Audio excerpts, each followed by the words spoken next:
Eileen, you're here. You're welcome.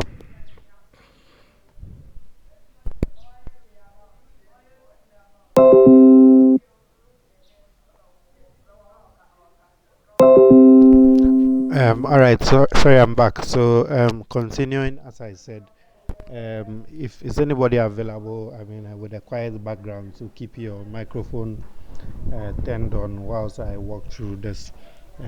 I'll be asking questions like, "Can you hear me?" and stuff like that. I'll be glad if you can respond so that I know that everything is showing well and we are all good. So, could anybody do that? If you can hear me, let me know you can hear me, please.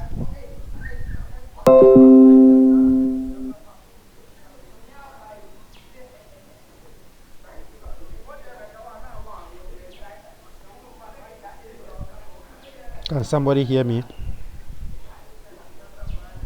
Yes, we can hear you. All right, Yes, great. sir. I can hear you. All right, it's great. It's great. That's awesome.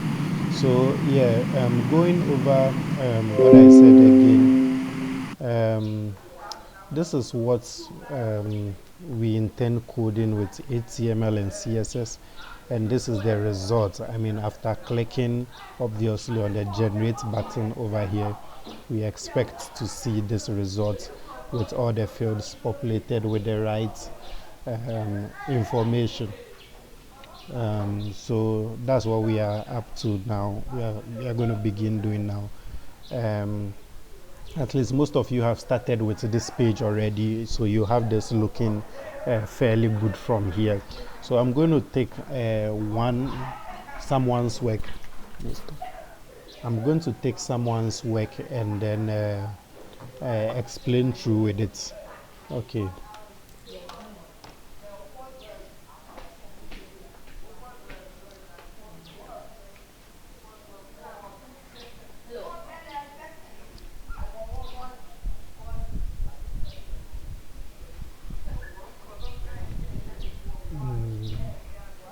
Okay, good. So this is Ephraim's work. Okay, this is Ephraim's work, and this is what he's been able to do. And I think this is the result. The result is what we have. I have over here. So I think everything is all good at this point. The customer name, email, contact, item, description, amount, and then the date as well, the date picker as well. So and this is a button. Yeah. I also like the fact that for the amount you use input type number, so then we are sure that nobody enters alphabets or strings, like I mean characters we don't want. Over here at the contacts, well, you can't so much. Uh, okay, I think the contact is good because actually you want numbers here, so I think this is good. This is good too. Did he just come? Oh no. No. So I think this is good. This is good. So well done with that. Yeah. Also looking through your codes, I see that you are using internal CSS up here. You are using some internal CSS up here. I wish you would work on your I mean, you're indenting a little bit so that I mean, your codes are a little bit more clear for us. Also, I see H1, H2 body rules, some class names over there. That's fine. I see it and L. I'm wondering what caused you to name them that way, but well, that's your own naming. But I mean, next time try and use something more relatable so that anybody at all reading through it can look at it and then know. I mean, get some understanding. Now I see that you are using a lot of NBSP on breaking space over here to achieve your spacing, right? I believe. Subsequently, you could consider using padding, okay, instead of that, because you can imagine how long you would go if how many times you open this at BSP just to achieve what you want to. So subsequently consider using padding. That is why there's padding or there's margin or there are things like that available. I think that's the reviews for now. No, then there was a review down there. Good. Below here there's something not clear here, but I think I'm just going to space it out. Let me see. I believe this ends somewhere here. Okay, and I think this starts from here and ends somewhere here. Okay, that's fine. And then your row closes up over here, and that's okay. Okay, good. So he's used input type button, no, input type submit, sorry, for the button, and then value generates and class. Okay, okay, these are the two buttons he called it and L. That's fine. And then over here the submit button too. Okay, that's cool. That's cool. That's cool. That's not bad. We can move with this. Yeah. So now from the image, of course, I always say that before you start coding, we need to look at, your plan for coding, or let's call it our pseudocode. Okay. Yeah. From the image over here, something should, usually when you are given a task or some UI or something to try and code, of course, some stuff starts coming into mind. Where am I going to get this for? Can I even do this? No, this I'm not sure I can do.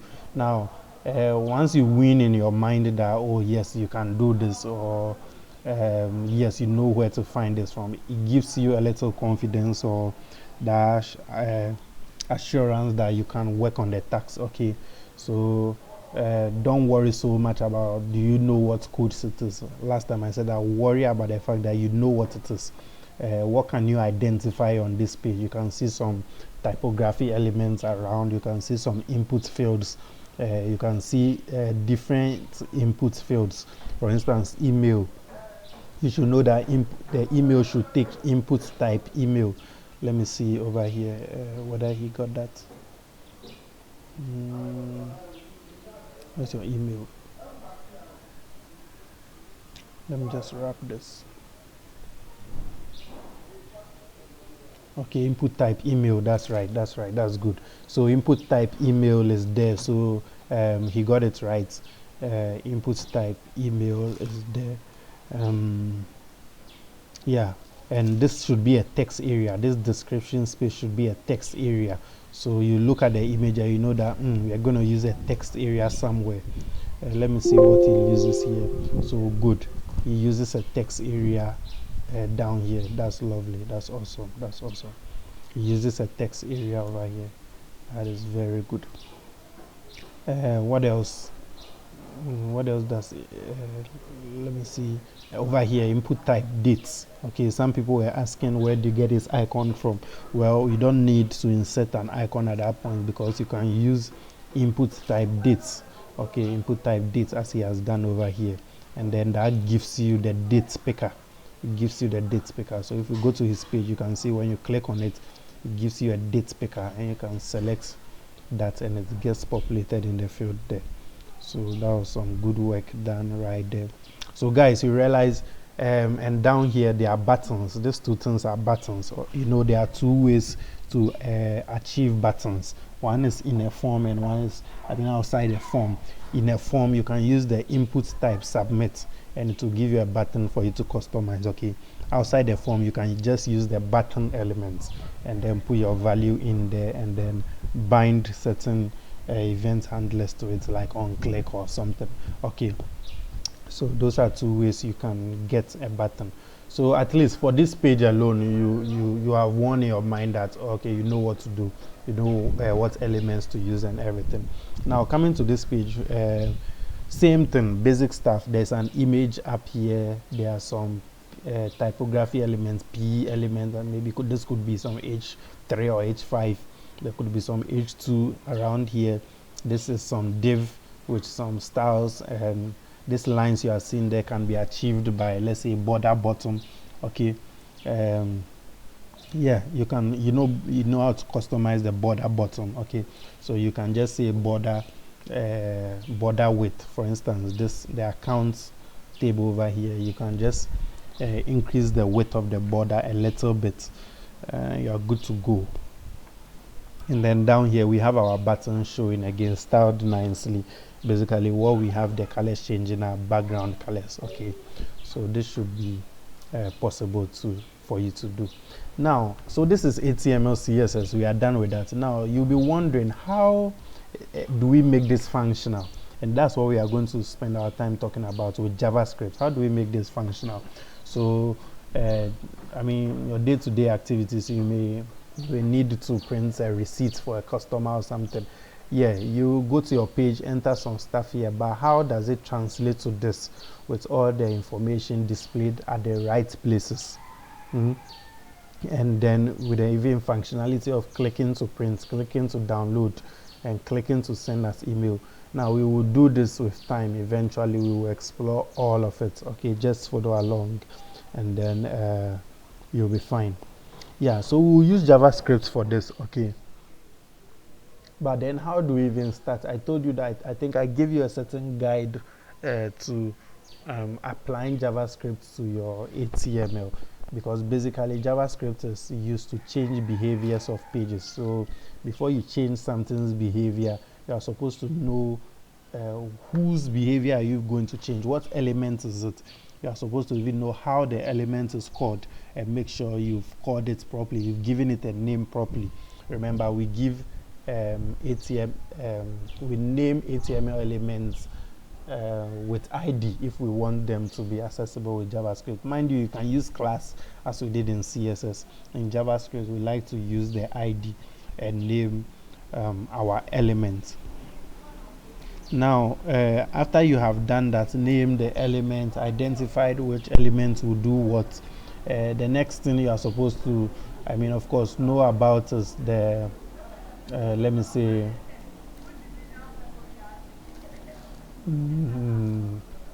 okay, let me say you are supposed to know about what triggers this whole action. At what points would the behavior of the page change? Okay, that is if you click on the generate button. Obviously, you may enter information in all these fields, but if you don't click on the generate, you are not going to get your receipt. I mean, in this nines form.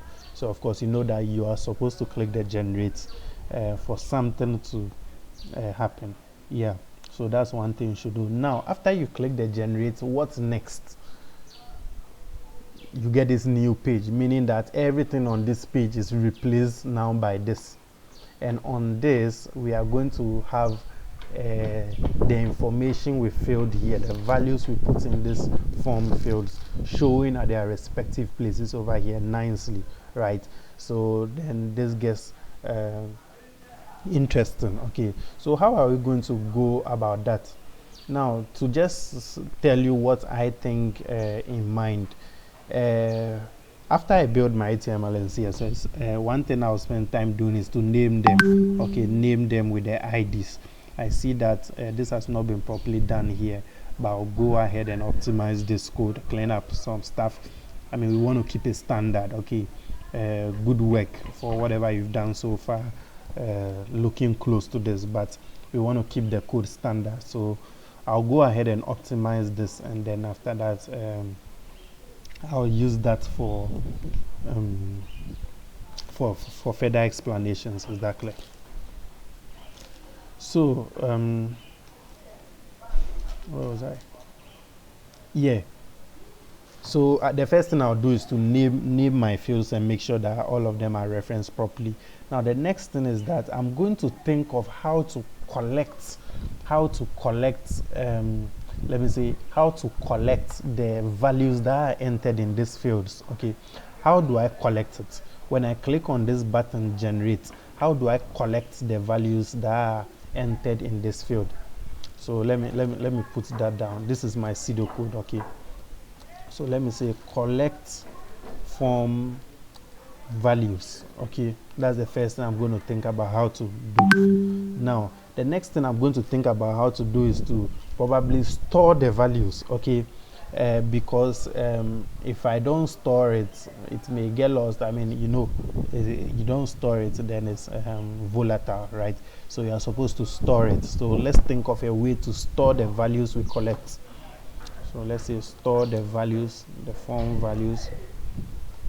Okay, and now I think one important reason why we even need to store the form values is that over here we have a button we've called receipt logs. And I mean, the inspiration for putting that button there is that after you've generated receipts for a number of people, you want to check your history or all receipts you've worked with in the past. This receipt logs on click should be able to pull that up. Okay, pull your past records up so that you reprint, or I don't know, but I mean, for viewing sake or any other reason, that feature should be possible.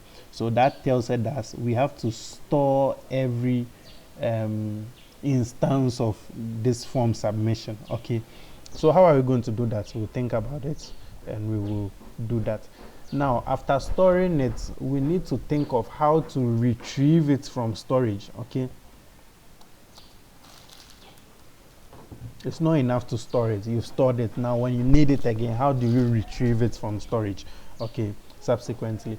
Now then we need to figure out how to populate the values at the respective sections on the receipt page. So what I mean by that is that after collecting my value, storing them, retrieving them, I mean, how do I get them to show at the right places over there? It's something we have to think about and worry about. Okay, so we are going to do that together, right? We will start and then continue with time, small we'll continue with time, and then hopefully before we finish this project you have a good grasp on HTML, CSS and JavaScript. Okay, then we can move into the data analysis. So let's get started. I hoped that this code would have been, I mean, best, so that I don't have to work too much on HTML and CSS. But trust me, this NBSP you've put around is confusing me a little bit. So I'm going to just spend some few minutes optimizing this code. I'll explain as I go along, basically correcting this to look nicer. Okay, and then after that we look at the JavaScript side. Is that okay? Can you guys hear me? Can you still hear me at this point? Someone say something. Yes, I can hear you. All right, that's awesome. That's awesome. And I hope you follow. We can hear you. Yeah, I hope you follow. Everything is clear at this point.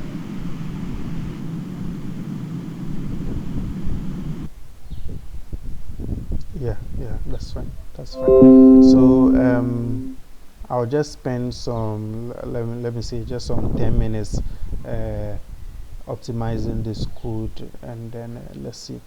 So right from the top here, he has a div. I'm very much particular about indenting, okay, because indenting allows me to like see my codes very well.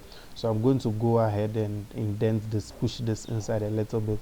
Then we have this wrapped around the strong. I don't see the use of this class over here, so I'm going to take it off. So strong open there, strong close there. So basically he's using the strong element to sort of deepen this particular text. I think you could have done it with CSS. Okay, so permits me to take off the strong at this point. Well, it is not too necessary. Let's save this and see what we have here.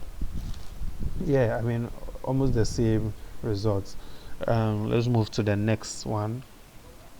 Over here he has another div here, and then I also indent this, take off the strong here. I mean, take off the strong tags. Yeah, we're going good.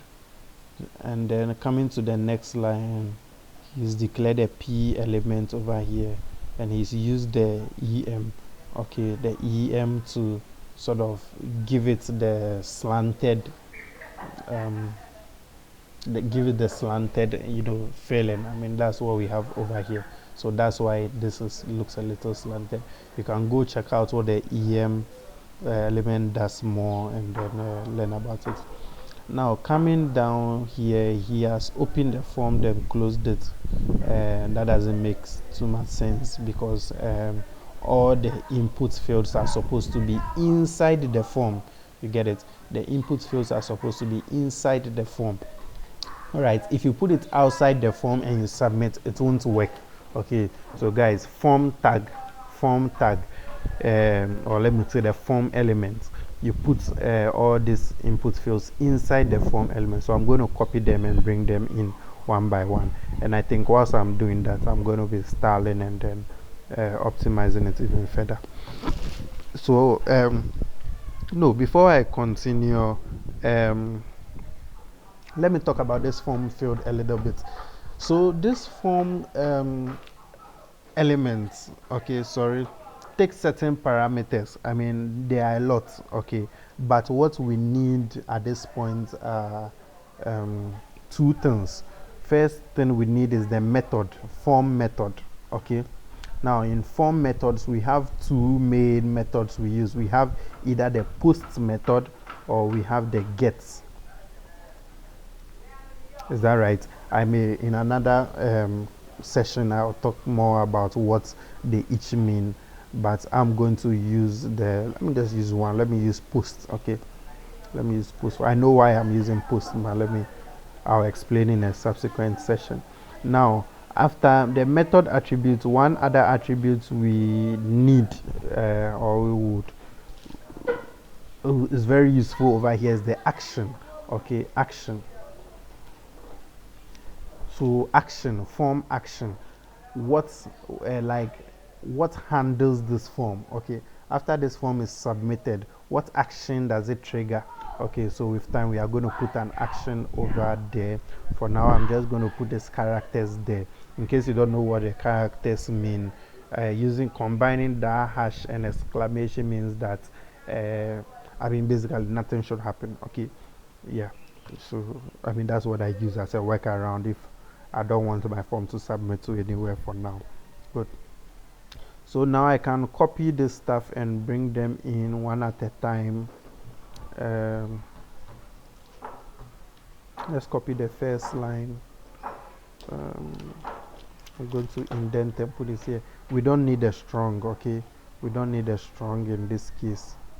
We don't need this in this case. Okay, so we just need, let's say, the label, which is customer name, and then input type, which is a text. Okay, yeah, that's good. And then this NBSP comes for now because that is what you are using for your spacing. I don't really want to break your spacing.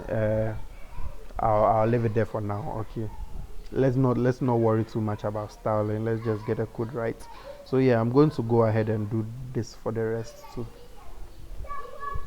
So I'll paste this here, take off the strong, put this on the next line. Let's come to the next one. What's wrong? Let me see if I can do that quickly without wasting time. See, let me rather, because I see the strongest, he's used the strong quite a number of times. I'm going to find a way and deleting them in box. So usually a workaround I do is find and replace. Okay, so in VS Code, if you want to find, you say Control F. If you say Control F, this comes up here for you to find. Okay, this by clicking on this arrow, this icon over here, you get an extra field where you can enter something to replace. Okay, but because I don't want to replace with anything, I basically want to say that anywhere there is strong, clean it and don't put anything there. Okay, so I'm just going to leave it blank, and then I'm going to hit enter. There should be a way to say replace all. Yes, so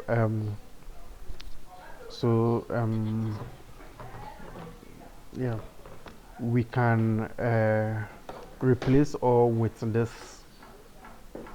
this button here. Okay, so I'm just going to say replace all. Then immediately you can see that everywhere it has replaced anywhere the strong was declared with blank, nothing. Okay, yeah, but mind you, that's just for the opening tag, so I should do the same for the closing tag, right? So I'm just going to say the opening strong tag to, it should find all instances of that and replace it with nothing. Okay, so I'm just going to do that. So yeah, by doing that, I've been able to in one go remove all the strong tags. Okay, so I used this find and replace a lot. I mean, it saves me a lot of time, so you guys should uh, also check it out. And then I mean, it's lovely, man. Yeah, so let's continue. So we have email. Yeah, we clean this. So now we have contacts. Okay, then we have some BRs down here, breaking spaces. um this is not necessary. Yeah, then it comes to the item. So the item too, we have the label for item. We have a big space, then input type text again. Then we have a couple of BRs down here. I'll put them on the same line. Okay, I'll put them on the same line here. Okay. Let me put this two on this line. Probably let me clean one. Yeah, so NBSP are breaking spaces. So I mean, by cleaning one, just one space would have been cleaned. Okay, yeah, description. Okay, so description was put in a div. Wow. Um, I'm just going to copy that and put that here. So this text area, and then all right, yeah, cool. Now, mind you, the text area, of course, can take some attributes. Okay, one key attribute I like to use is the row. Okay, so I can say text area rows. Okay, and I can say that give me 5 rows. When we save it, we'll see how that looks or translates at the end. What's next? Yeah, there we come to the amounts. Mind you, I think there's one BR here. We come to the amount. Okay, so for the amount to same thing, we want to do it this way to make it clear.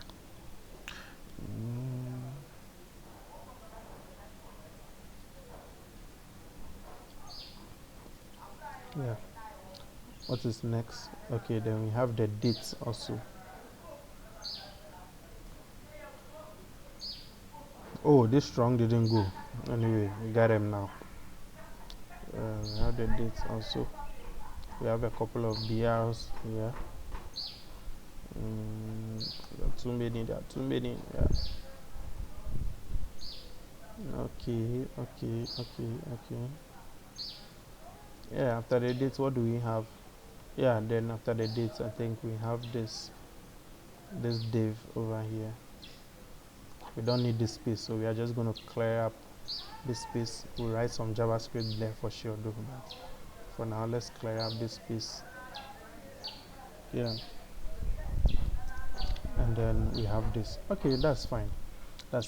So you can notice that having trimmed and optimized up everything, all the form fields are in the form. Okay, this is the closing tag of the form, and this is its opening up here. Okay, so all the stuff we did are inside the form.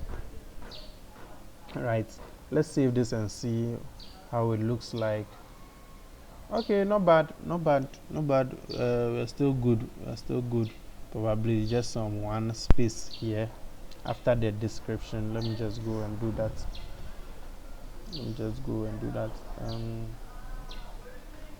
Some BRs should do, right? couple of BR. Yeah, let's abuse it. Oh, not working.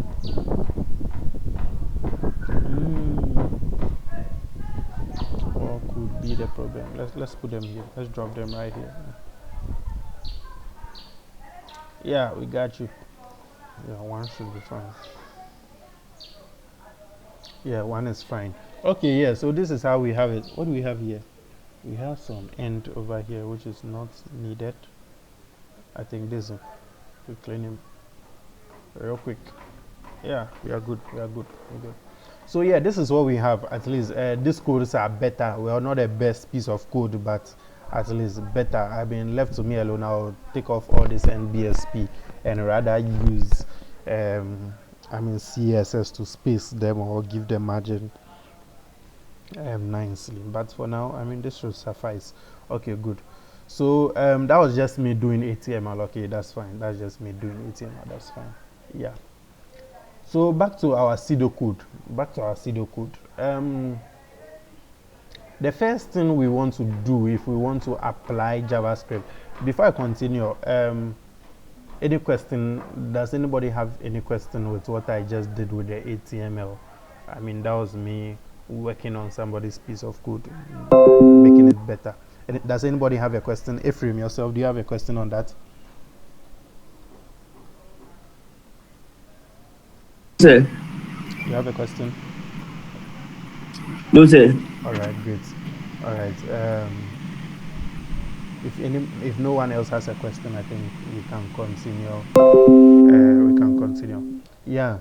So back to my pseudocode. We haven't started coding JavaScript yet. By my pseudocode, in my mind, okay, I've planned that the first thing I should do is find a way and collect all the values that will be entered in this form. Okay.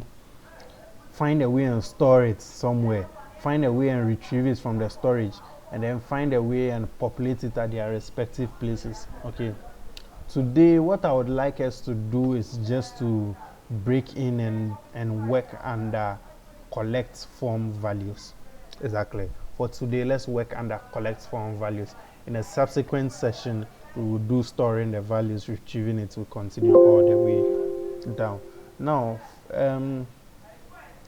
to collect the form values, okay, one thing that comes to mind is what elements are we going to collect their values? Okay, basically these elements over here, right? Now there are different types of elements here. This is a label, okay. This is a typography, like it's a label. We don't need to collect anything about this label, but rather we would like to collect something up from this inputs field. You get it? So it continues all the way down. It's not all the elements here that we need to collect their values, right? So we need to identify which of these elements do we need to collect their values.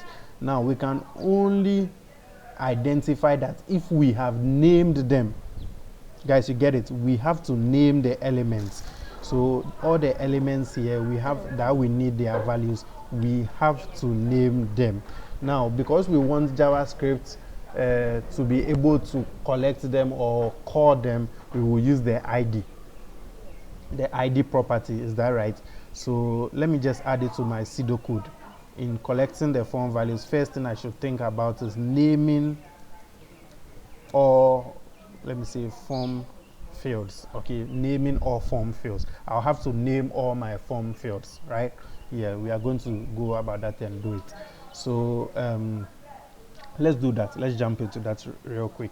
So we need to collect the input field. So from our codes, let's look for the input field. This is our first input field here, okay, and it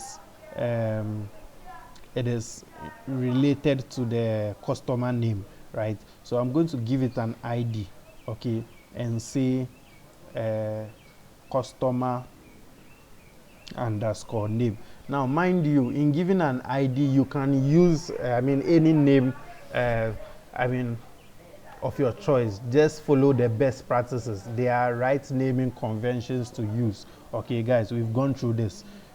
Otherwise, just refer to my previous sessions, and then just go and research on naming conventions so that you know how to name your IDs the right or the best way. But every name you put in there should suffice. Okay, so I'm just going to call this customer name. For simplicity, instead of customer, maybe I'll say CUS. Okay, CUS, CUS. So customer. Okay, Yeah, hi. please, why are you not using class? Why are you using ID instead of class? Okay, good. So yeah, you can mute yourself if you're not talking. Yeah, right. So to answer that, why we are not using the class property instead of the ID property. Mind you, we use the class in CSS.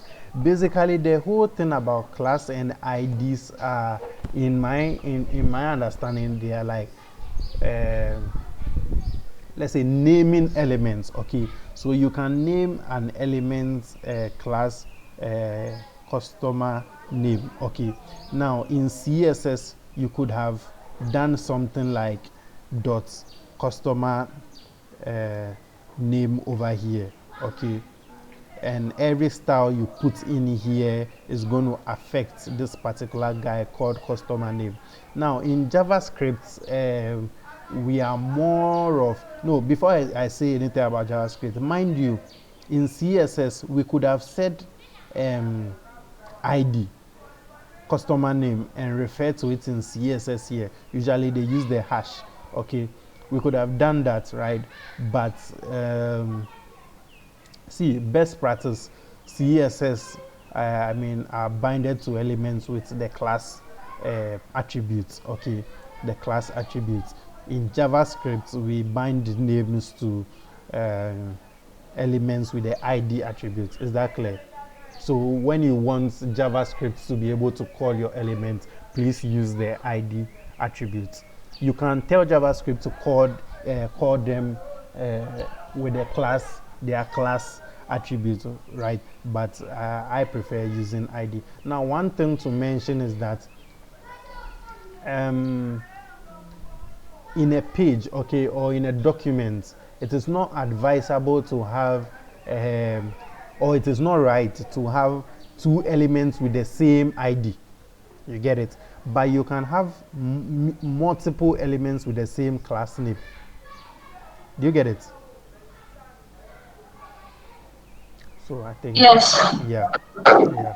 So I mean, it goes to tell you, I mean, to even clarify more why class is preferred in CSS, because maybe this customer name, you can put something here and say background, uh, background yellow, and you want this to be applied to not only this guy, but some more people down there. Now with class gives you the opportunity to go around and whoever you want, assign this to them, the same class name, and whatever is styled here would affect them, right? But with ID is sort of limited to one person. Exactly, to an extent. Yes. All right, great. So we use ID. So because we are doing JavaScript, for now we use ID. Yeah. So I can move on now, right? Yes, please. All right. So I'm going to name them, and I'm saying, instead of customer, I'm just going to say CUS underscore name.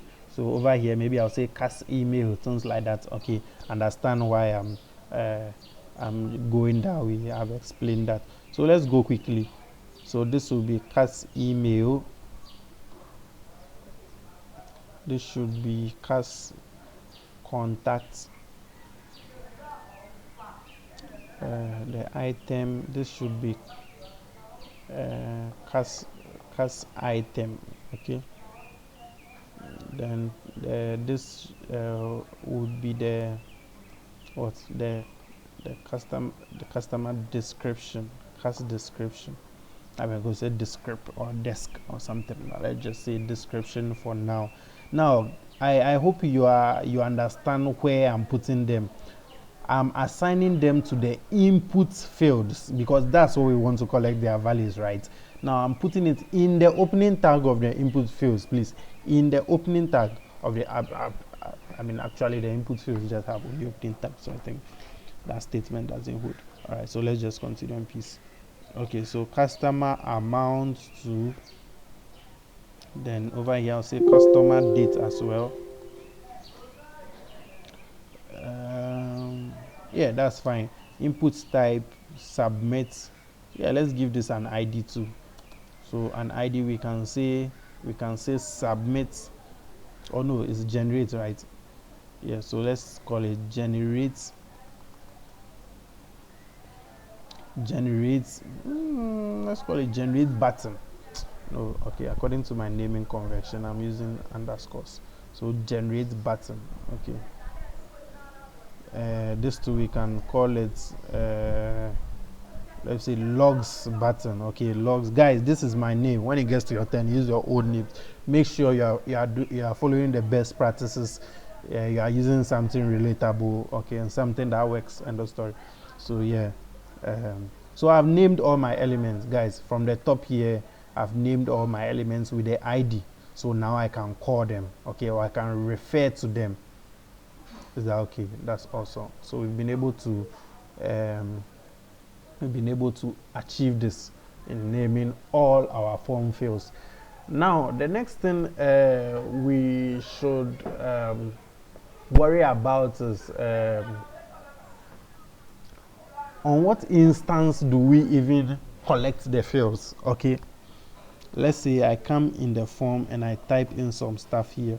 Okay, on what instance does this thing start being collected? Okay, and when I start talking about this, you know what I'm talking about. Our favorite event handlers or events. Okay, there are various events. Okay, in our case, we want to say on click of a button.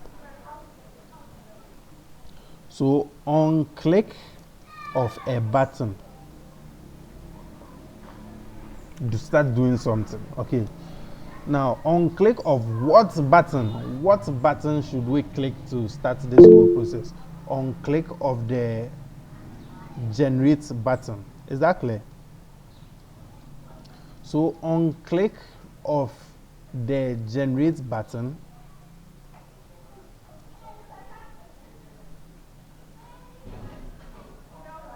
then continue doing what you have to do. Okay, so I'm just going to go into my code and say that how do I assign on click to the generate button. Okay, we can assign that by using the on click events. Okay, so on click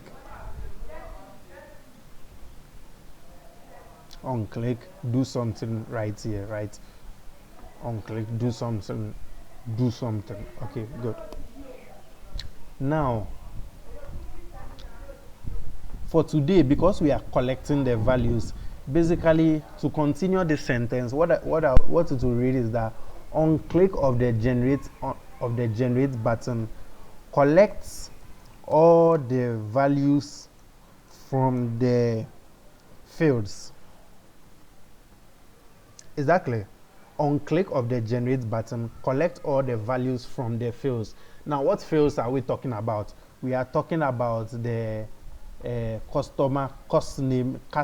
You remember cost name, cost email, cost contact, cost item, cost description, cost amount, and cost date. You get it? So on click of the generate button, collect all the values from all those fields that I've listed. So you are going to collect them individually. Do you follow?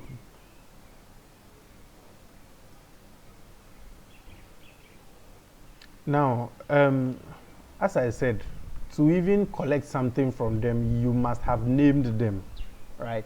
If you haven't named them, sorry, I don't know how you're going to call them and collect something. You must have named them. In our case, we have named them all year 9 silly, right? By starting cast something. So to update my pseudocode, I'll just say collect all the values from the form fields. What form fields are we talking about? we are talking about the customer name, we are talking about the customer contact, we are talking about the let me admit this person in. Yeah, we continue. We are talking about the customer name, the customer contact, we are talking about the customer email, blah blah blah, all the way. Do you get it? To the last item. Now, so how do we do that? How do we do that? First of all, let's look at how to collect one of them. Let's see how to collect. What JavaScript code can we write to collect this? When we are able to get this, we can basically duplicate it and just, in all the cases, substitute for the right naming. Is that clear? Yeah. So I'm going to do that now.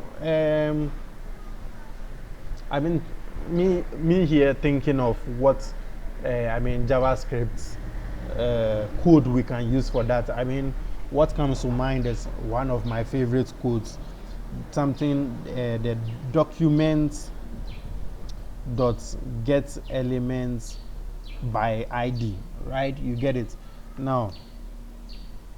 By ID, I love this guy so much. You should also like him too, right? Now, we've used this before in displaying information, but in this case we are collecting. Okay, mind you, we've used the document dot get element by ID, and I remember we used the particular, the get element by ID is like some sort of a wide object, but we used the particular one we used was dot inner HTML, right? Today we are going to use something new. Let's go to W3 Schools and let me just enlighten you a bit about document.get elements by ID.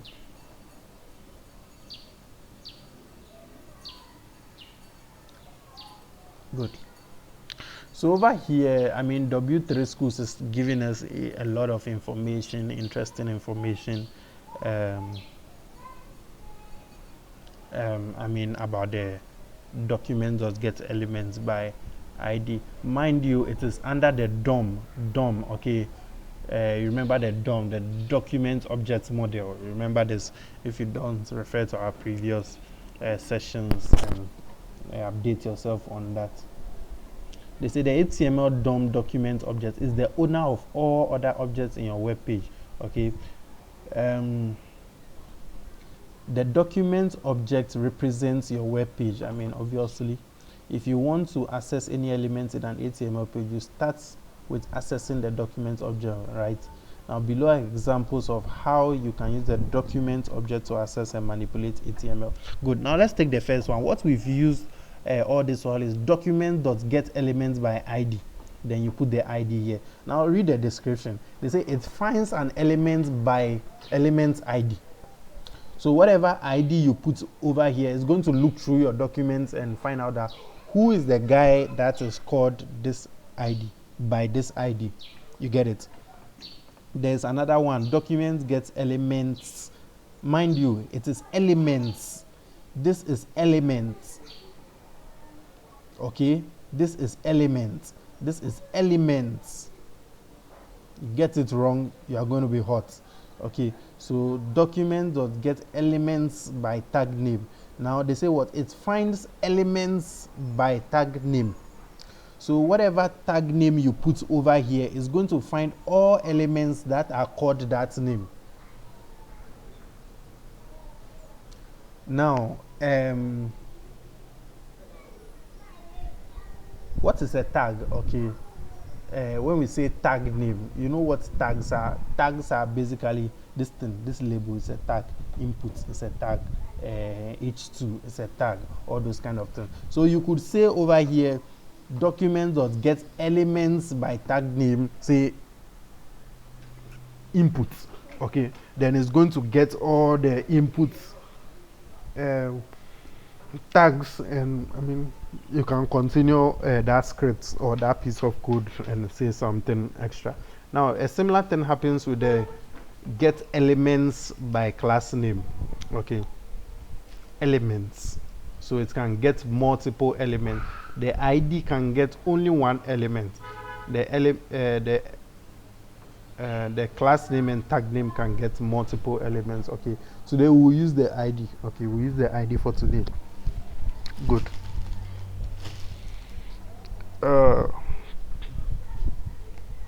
Remove, right? Remove. Now,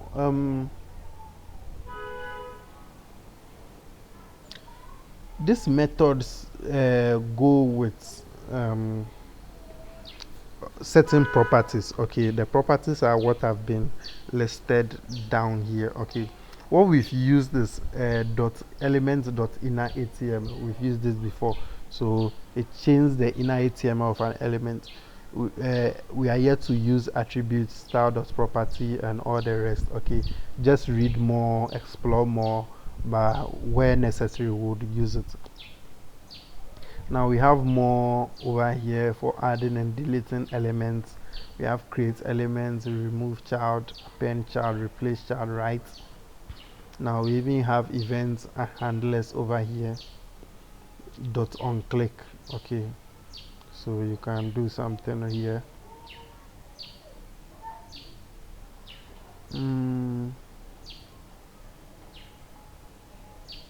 Yeah, there's more that we can explore over here, but for now,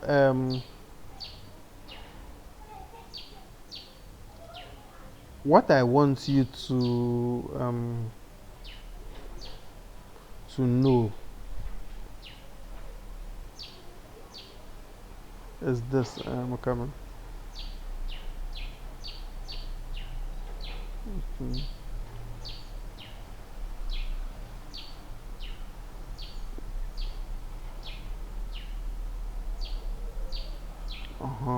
Good.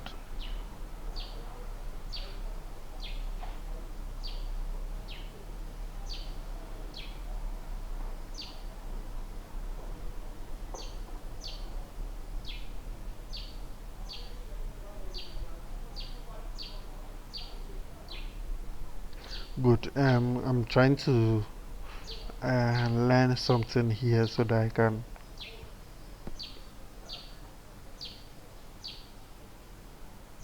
Okay, let's look at this piece of code here.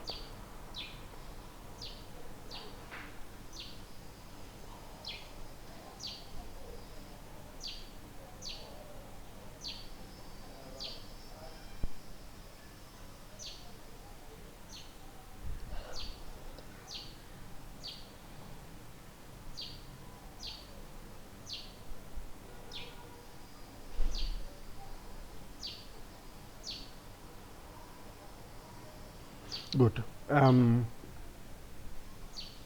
I found something useful over here. That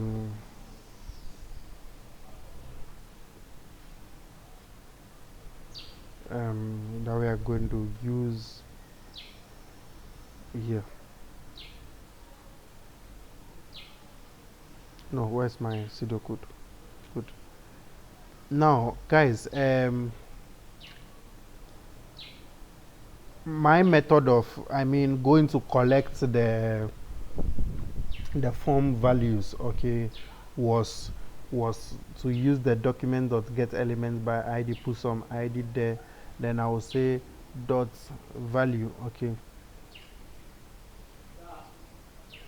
I'm looking for what's the particular page that can let us learn more about it.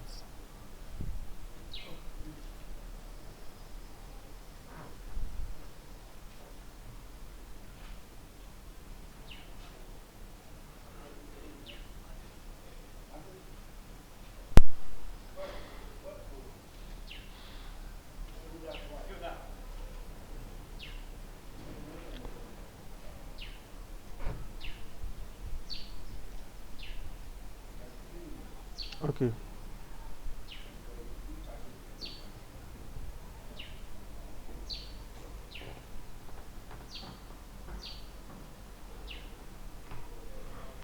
Okay, good.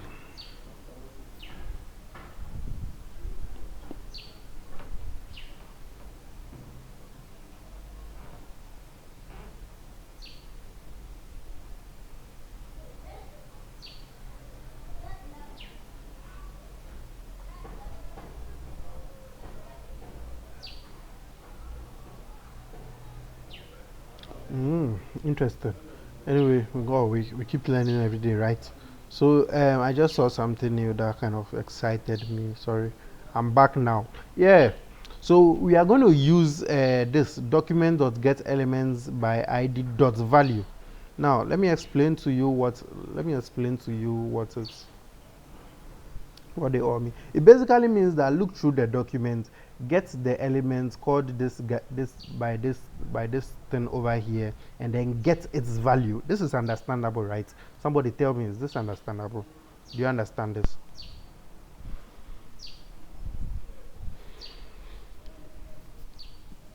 Confusing.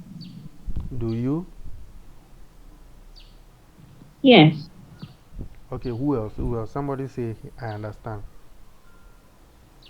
It's confusing. Who else? Who else? Who else?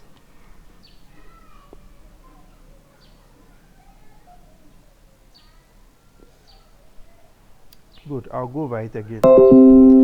There is a piece of JavaScript code that is called document.getElements by id dot value. Okay. Now, what this piece of code means, okay, is that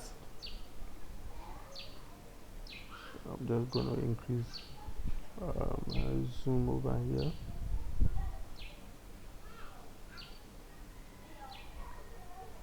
Okay, what this means is that in the whole document, get the element that is called by whatever you put in here, and then get its value. This should be clear, right? Is Yes, that one is okay. good. So we are going to use the same line of code to collect all the form values. So in the case of customer name, we are going to say something like this: documents get elements by ID. Then we put here customer name, cast name dot value. It means that look through this page. Where do I have it? It means that look through this page, find the element that is called customer name, and then whatever is in there, no, get it for me. Exactly. Yeah. Exactly. Yes, it's clear for Good. me. Good. Yes, it's Good. Good. Now, after getting them, we can't leave them hanging. Okay. The right thing to do is to store them in variables. Okay. Store them in variables. So I'm just going to add that as my pseudo code, and let me just say for now, store in variables. Or let me say, instead of using the word store, let me say assign. Assign to variables. Okay. Assign to variables. Okay, so you know how to I mean, declare variables with keywords. In our case we use let, so you can say let some variable name, which can, in my case, can be, I can say customer name. Let customer name equal to this. Okay, and what this line will mean is that this let customer name means that I've created a new variable called customer name. Okay, now what am I putting in customer name? I'm putting what this code fetch from the document. Okay, so in English what I'm saying is that create a variable called customer name. Now in the customer name, hold the value of what is found in the element that is called class underscore name. Is that clear? Is that clear?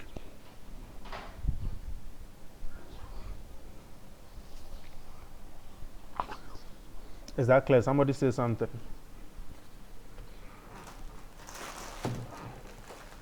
yes. Good, good, good, good. Yeah, it's clear. It's clear. It should be clear, right? It's clear. If it's not clear, we go over it again. We keep practicing until it is clear. So let cast name is equal to document.get element by id cast name dot value. So we will do that for the rest of the elements. Okay. So it is basically just duplicating this one, and in each instance change the right id over here. So this will be cast contact, and then over here I'll change the name of the variable, mind you, different variables in each case. Maybe I'll say class email.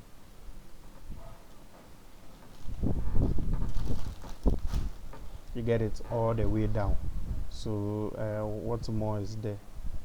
We have class name, class email, class contact, we have class item.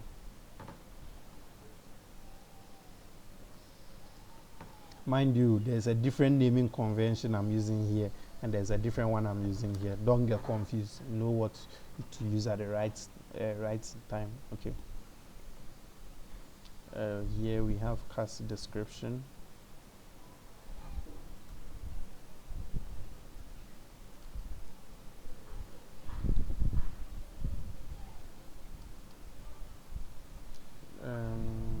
We need more. I think after class description we have the class amount, the class dates.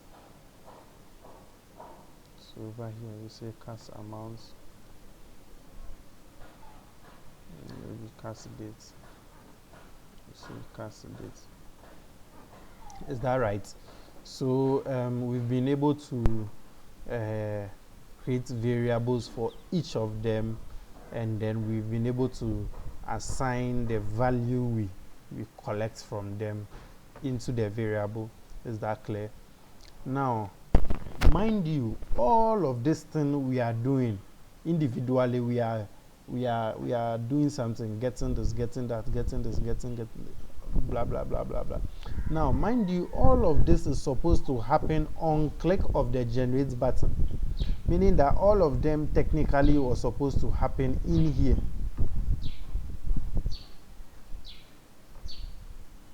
Where is that? Yeah, all of them were supposed to be written in here like this, right? Yeah, this was how it was supposed to have happened. Of course, we would have changed this inverted commas. Well, but don't you realize that this is not good? I mean, this is not good. You can't dump all this. You can't dump all that there. So how then, okay, do we sort of like assign all these actions to one thing, so that by calling the thing, all of this will happen at once? Okay, when I'm talking about this, I'm talking about a new thing called functions. Okay, JavaScript functions. So we are going to learn something new. JavaScript functions. Functions are what? Are awesome, guys. JavaScript functions are awesome. Okay, so if you thought we wouldn't do functions, here we are coming to do functions. We've been able to do this, but it's a little bit of this. Yeah, you can check it for now. So we're going to learn about JavaScript functions. In order not to confuse you, okay, I may end at this point and continue at another time. Before then, read on functions, explore what functions are, W3 Schools, Free Code Camp, any other, our JavaScript handbook, any other resources out there. Explore functions and come prepared for our next session. Is that clear? So for today, I'm just going to copy this JavaScript codes, come here into my HTML codes, open a script tag, and dump them there for now. Okay, let me dump this here for now. Okay, yeah, let me dump this here for now. Now this is working. Okay, this is working. Let's say we want to just echo them. Let's just say no, not today. Anyway, that's fine. So I'm going to end at this point. At least one new thing you've learned is how to do this document.getElements by id.value. Go back, edit your HTML, assign the respective IDs to them, go back, create variables for each of the fields, and then collect their values nicely until we meet in the next class. Is that okay? Any questions at this point?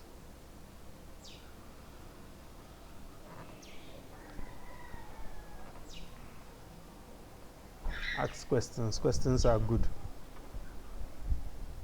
Stacy, Jemima, Meshach, Tamati, Jennifer, Ephraim, you got any question? Eileen, Samira, Angela, Rita, any question? No, I'm good at this point. All right. Anybody else? Yes, I'll share my codes. I'll share my codes with you too. I mean, just for reference. I mean, mind you, don't use my codes. Refer to them. Yo, thanks. Thanks. Any question? If there are no questions, if there are no comments, I think we can end this class. Of course, this was recorded. I believe the recording went well. Yeah, I think it did. It did go pretty well. So I'm going to, at the end of this, I'll find a way and share the recording with you. Is that okay? So that you can refer to it and go over it again. So thank you very much for joining this class. I'll catch you in the next one. Until then, I'm available on WhatsApp. I mean, if you want to just send me text, if you want to share photos with me, find me on Instagram. Yeah, I'm there. You could share your photos with me. Otherwise, there's Twitter and there's LinkedIn. Come on, chat me in WhatsApp and say something. Don't wait till Friday before you start bombarding me with what's the word for that? I'll save that for you guys now. All right, so formally the class is over.